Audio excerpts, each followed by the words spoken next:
Je vous propose aujourd'hui un programme d'exercice dans un contexte de hernie discale.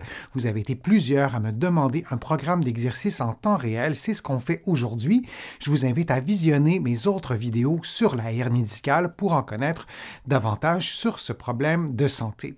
Mise en garde, aucun exercice ne doit augmenter ni reproduire la douleur. Si c'est le cas, vous ne faites pas l'exercice et vous consultez un professionnel de la réadaptation. Maintenant, on y va avec le programme d'exercice.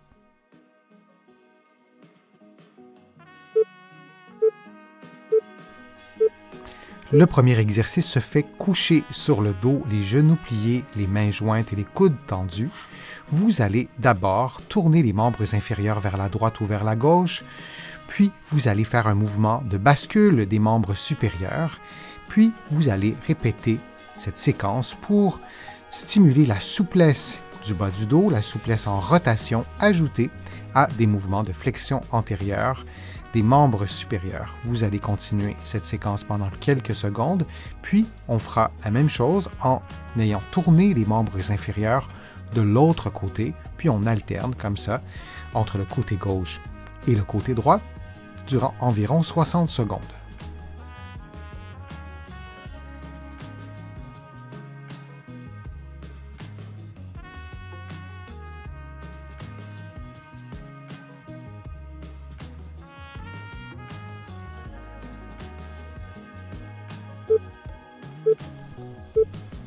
Et maintenant, on prendra une pause de quelques secondes avant de faire le prochain exercice qui se fera dans la même position. Ce sera un exercice pour maintenir ou pour augmenter la souplesse des muscles fessiers.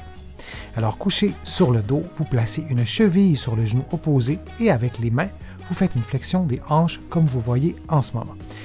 Alors, on y va maintenant avec l'exercice. Donc, on place une cheville sur le genou opposé, on fait une flexion de la hanche en s'aidant avec les mains.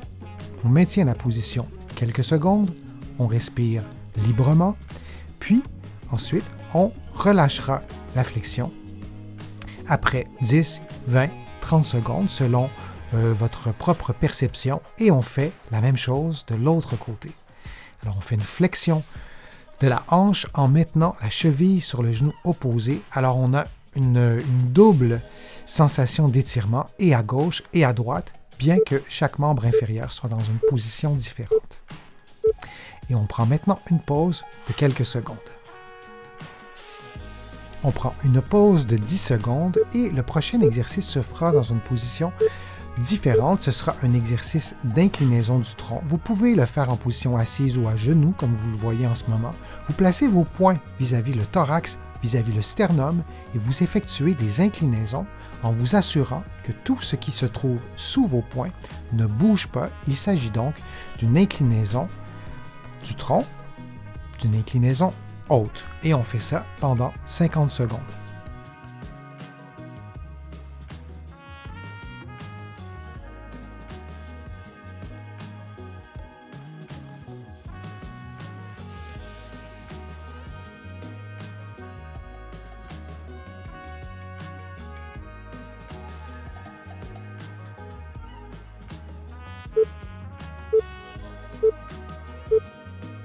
Et on prend une pause de 10 secondes. Le prochain exercice se fera dans une position semblable, mais mobilisera la partie plutôt basse du tronc ou, si vous préférez, l'ensemble du tronc. Les mains croisées sur les épaules, vous effectuez une inclinaison du tronc, mais on s'assure que la région lombaire soit mobilisée. Cette région, qui est près du nombril, qui est près du bassin, doit aussi s'incliner.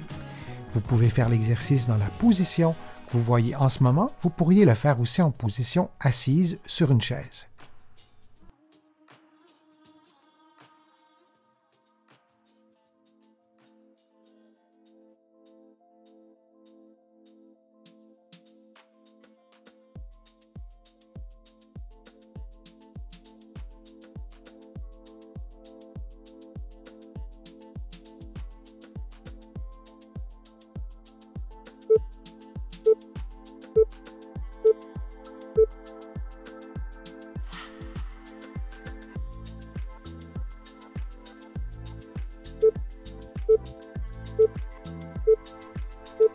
Le prochain exercice est un exercice de force, de renforcement des membres inférieurs. Vous prenez la position de génuflexion. Vous pouvez placer au sol un rouleau, une serviette roulée, un coussin. L'objet peut être aussi beaucoup plus haut que ce que vous voyez à l'écran et vous faites un mouvement de génuflexion sur le membre inférieur gauche, donc le pied gauche est le pied qui est devant, et vous répétez pendant environ 50 secondes selon vos propres capacités physiques. Dans un contexte de hernie discale, on veut utiliser la force des muscles des cuisses dans la vie de tous les jours. On ne veut pas surutiliser les muscles du bas du dos et cet exercice stimule la force des cuisses, notamment la force des membres inférieurs, et vous vous assurez du début à la fin de l'exercice de maintenir un bon alignement entre la tête, les épaules et le bassin. On prend une pause de quelques secondes et on fera l'exercice de l'autre côté.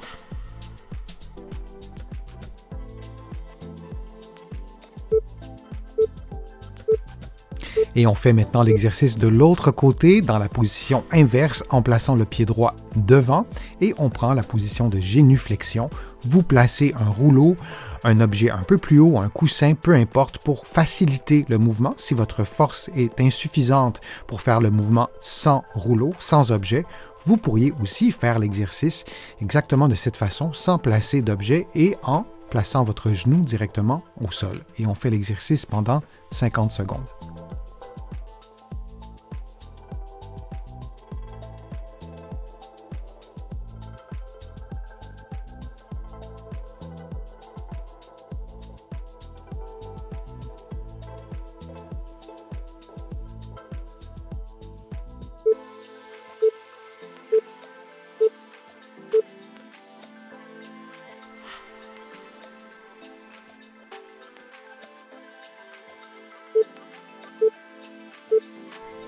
Le prochain exercice se fait coucher sur le côté adossé au mur. Vous allez lever votre jambe en glissant votre talon sur le mur. C'est un mouvement d'abduction de la hanche et vous allez répéter pendant 60 secondes de ce côté et ensuite on fera de l'autre côté. Cet exercice augmente la force des membres inférieurs dans les muscles qui sont situés sur le côté, des muscles indispensables pour la santé du bas du dos, pour la santé des structures articulaires à l'intérieur du dos, notamment le disque intervertébral. On doit pouvoir utiliser ces muscles, la force de ces muscles qui sont des muscles très puissants pour économiser en quelque sorte le bas du dos.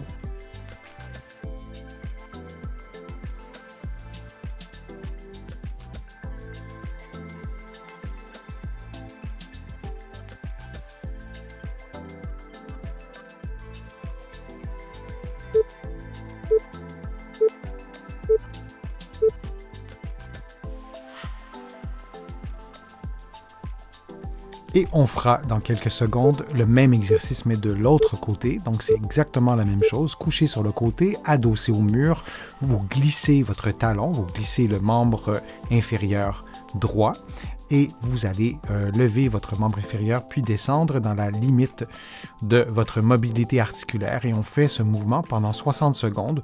Vous pourriez aussi ajouter un poids à la cheville pour augmenter le niveau de difficulté.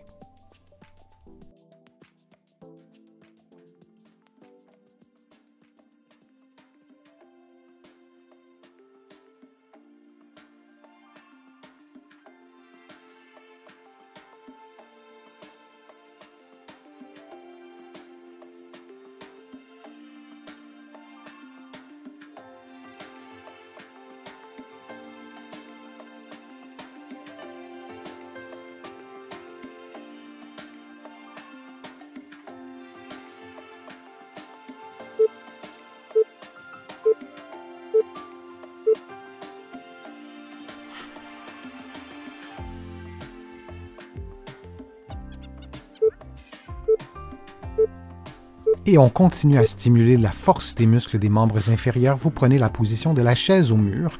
Main jointe, vous levez les bras et vous descendez pendant 50 secondes. Et pendant ce temps, vous maintenez votre équilibre, vous maintenez la position sur le pied droit avec votre poids sur le pied droit. Vous choisissez l'angle de flexion des genoux qui vous convient et vous montez et vous descendez vos bras, ce qui stimule également votre stabilité. Donc, il y aura les muscles des membres inférieurs qui seront stimulés, mais aussi les petits muscles du tronc qui vous aide à maintenir un bon alignement articulaire. Votre tronc doit être bien aligné. Par exemple, vous ne devez pas faire une inclinaison du tronc ou du bassin pendant l'exercice. Et alors, on fait ça encore quelques secondes, puis on fera l'exercice de l'autre côté.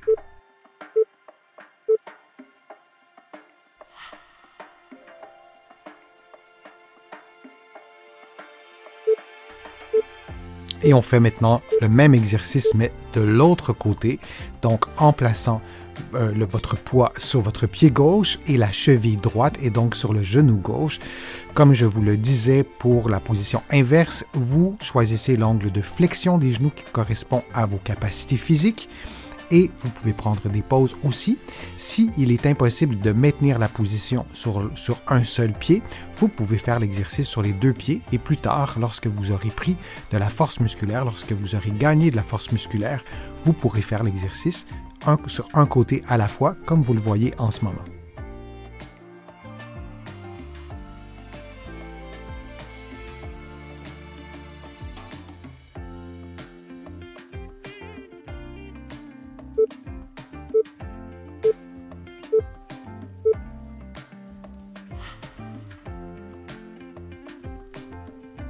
Le prochain exercice se fait couché sur le dos.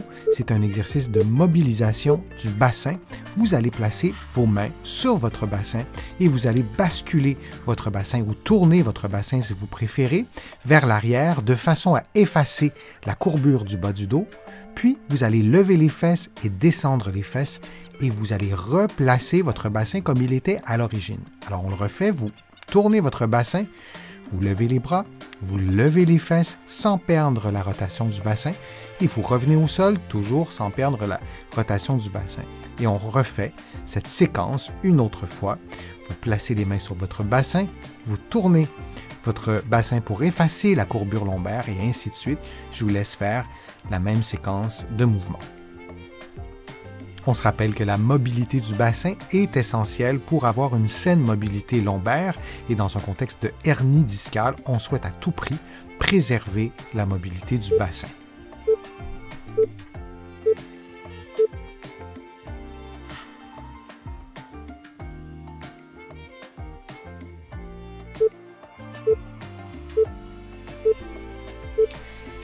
Maintenant, une cheville sur le genou opposé. Vous allez garder le pied sur un coussin d'équilibre, sur un petit banc, sur un objet qui surélève votre pied et vous allez faire l'exercice du pont de façon unilatérale pendant 50 secondes sur une surface instable, un coussin d'équilibre. Vous pourriez prendre un ballon aussi et vous allez le faire du côté droit. Vous prenez des pauses quand vous le souhaitez, vous levez moins haut si nécessaire et vous n'utilisez pas un objet, vous ne surélevez pas votre pied.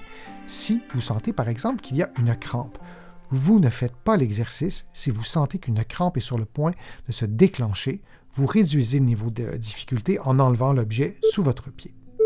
Et on prend une pause de quelques secondes avant de faire l'exercice sur le côté gauche. Alors, vous déplacez l'objet, si vous en avez utilisé un, sous votre pied gauche, vous placez la cheville droite sur le genou opposé et vous levez les fesses et on répète l'exercice du pont de cette façon pendant environ 50 secondes. Si l'exercice est trop difficile avec cet objet qui surélève votre pied, vous enlevez l'objet, mais vous pouvez aussi approcher le talon de la fesse, ce qui sera un peu plus facile. Souvent, dans un contexte de douleur au dos, dans un contexte de hernie discale ou de sciatique, de douleur de type sciatique, les muscles des membres inférieurs perdent de la force et parfois de façon asymétrique. Alors c'est bien important d'être capable de faire l'exercice du pont des deux côtés sans sensation de faiblesse et sans douleur.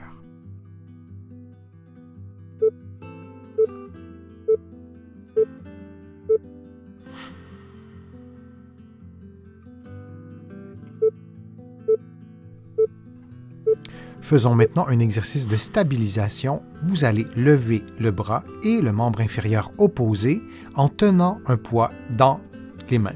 Et on fait maintenant la même chose de l'autre côté.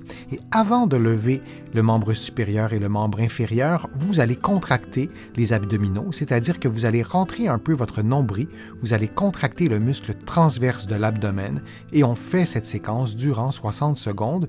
Si vous souhaitez obtenir davantage d'informations sur la contraction du transverse de l'abdomen, regardez sur ma chaîne YouTube, vous allez trouver plusieurs vidéos qui vous expliquent en détail comment faire cette contraction du transverse, mais si on veut la résumer, on rentre le nombril, puis ensuite on lève le bras et le membre inférieur opposé, et ensuite on revient à la position de départ et on fait la même chose de l'autre côté.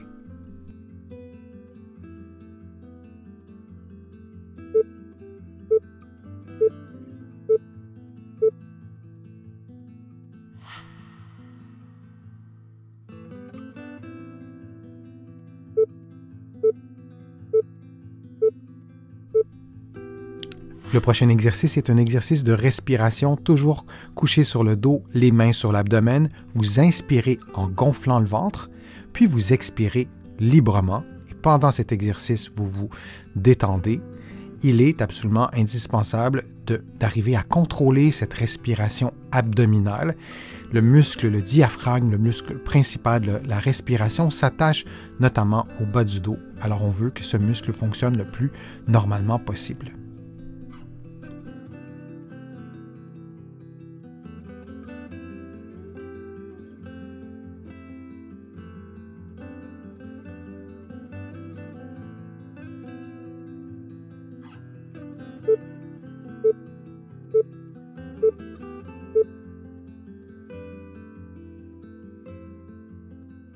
J'espère que les exercices vous ont fait du bien. Si c'est le cas, je vous invite à cliquer j'aime, à partager la vidéo sur vos réseaux sociaux et à la commenter.